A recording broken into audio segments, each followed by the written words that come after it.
In the last lesson, we learned how to style elements using tag selectors.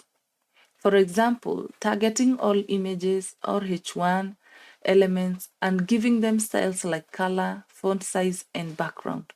But what happens when you want to style some elements differently, even though they use the same tag?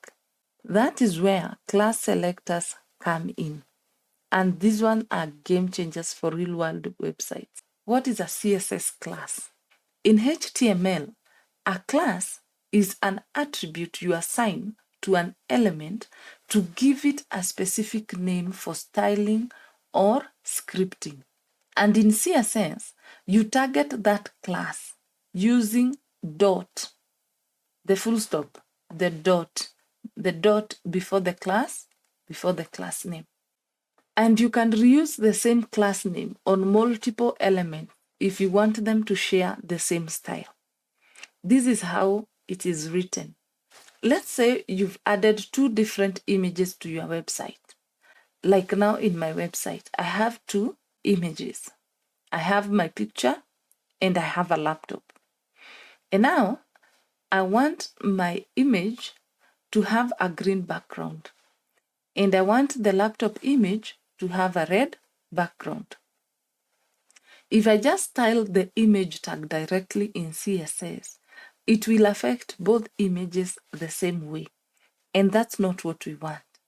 So what we do is that we enter the class selector.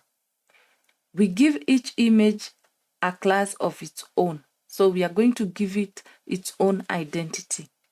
This is how we are going to write it. In HTML, we are going to write, already we have this image source, sarah.png, with alt equals to Sarah, and then class, I'll give it equals to profile pic with double quotes, and then this other image, the laptop.png, I'm going to give it a class of laptop.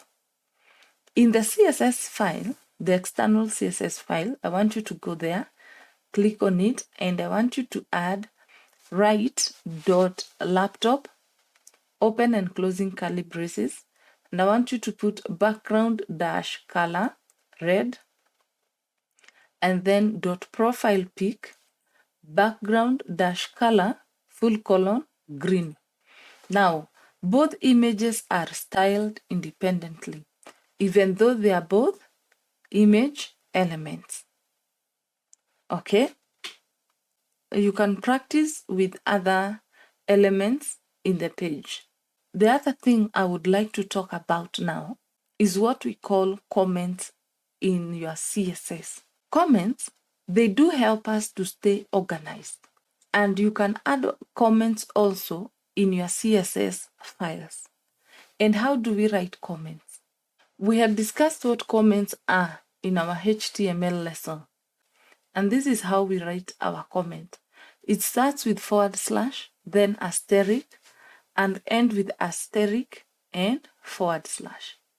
They don't affect the output. They are just for humans to read.